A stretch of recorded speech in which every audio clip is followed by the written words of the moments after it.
Hi there, it's WebDev 1 by 1, and today we are here with an Alpine.js tutorial with a control, and you can see it here is a star control. So star rating, you can click here to choose which rating you want to give whatever the web page or the product, and this rating is displayed down below here as a number, and here you can click on the stars.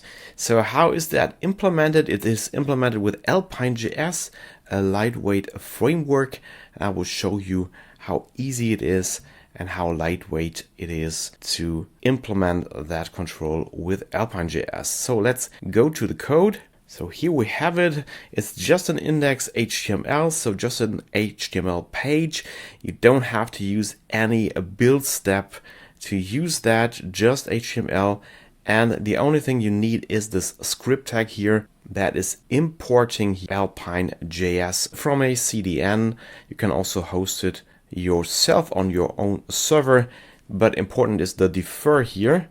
So you can use this here and put it in your head tag like here. And then you need a little bit of styling here, not that important, but we get to that later. And here is the actual control. So this is the actual star control. It's not more. The div surrounding it is just for the context for the data binding. So make sure you have this script tag of Alpine.js included here, and then you can use these directives here, x minus data, for example, and this is defining a data context and also the possibility to use data binding here in the children. So this is the data context here, x data, and here you can write JavaScript. So for example, an object here with a property rating set to 0, which is the initial value of the rating. And this will be bound to, for example, here to this span here, which is displaying the number of the rating. So here we can set this directive x minus text, and this is setting the text content to this property here, which is defined over here.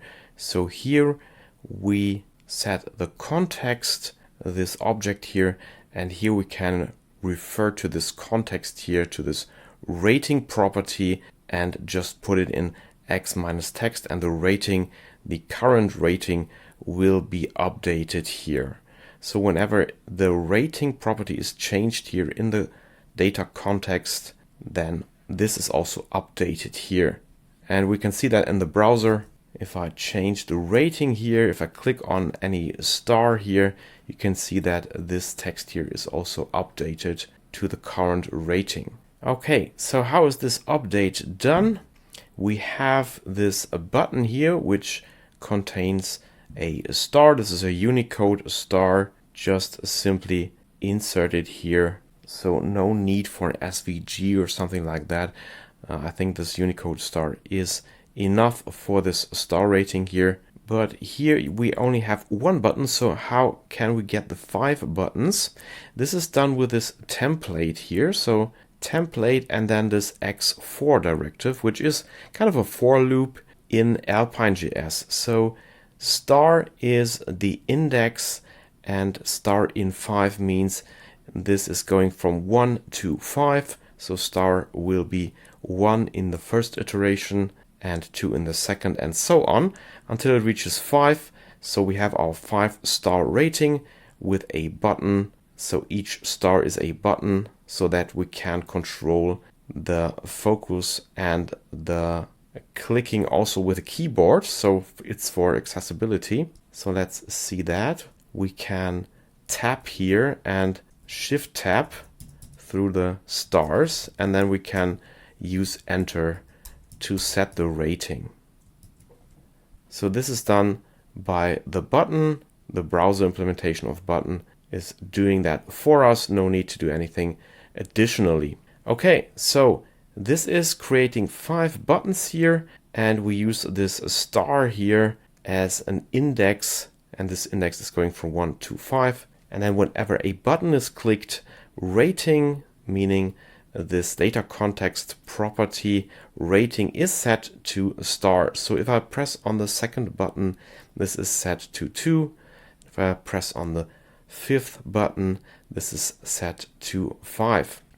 And then, as I said, whenever rating is updated, also this is updated here. The text of this span here is bound to rating and is automatically updated via the Alpine mechanism. And that's almost it, except for this here, which is binding the class for this button here to either active or an empty string. And active is defined over here. So a star button and then active. Here we have class star button. And then this here is additionally added to the class attribute. And then we have star button active if the rating is greater or equal than star. So all the buttons that are to the left and also, of course, the current rating button are set to this gold color here. And since this is a Unicode character here, our foreground color, our text color is taken as the color for the star. So the only tricky part is this here, setting active, class or not. And this is depending on the rating, of course, and the index of the star. And that's it, as simple as that. Not much to it. And here, for example, you could have also a button. And for example, if you want a button to send it somewhere, you can just put here a button. You need to type it right. And then we can say send. And here we can also use this add click, which is also Alpine syntax for a click handler. So on click. And here we can use also rating because it is also in this data context here, which is defined here. And this button is inside this X data div. So we can use rating here and do whatever we want with rating. We could, for example, just make an alert with it. So just here rating, and then we have this alert. So let's try that out. Set it to 4, send, and we have the alert with the rating 4. You can also, of course, send a fetch, a post, put whatever you want to your server with the rating here, or do whatever you like. You could also save it to local storage. This is JavaScript here. So normal JavaScript. You can do whatever you do in JavaScript here. You can also, of course, call a function that you defined somewhere else, maybe in a script tag. You can do whatever you can do in JavaScript here. So that's it. That's the star rating control.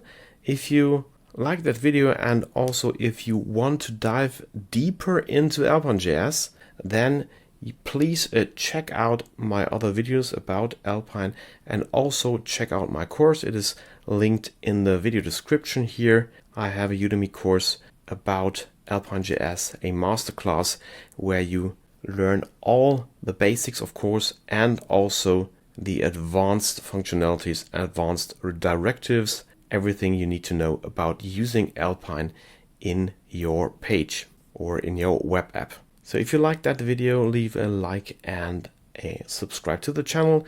See you in the next video.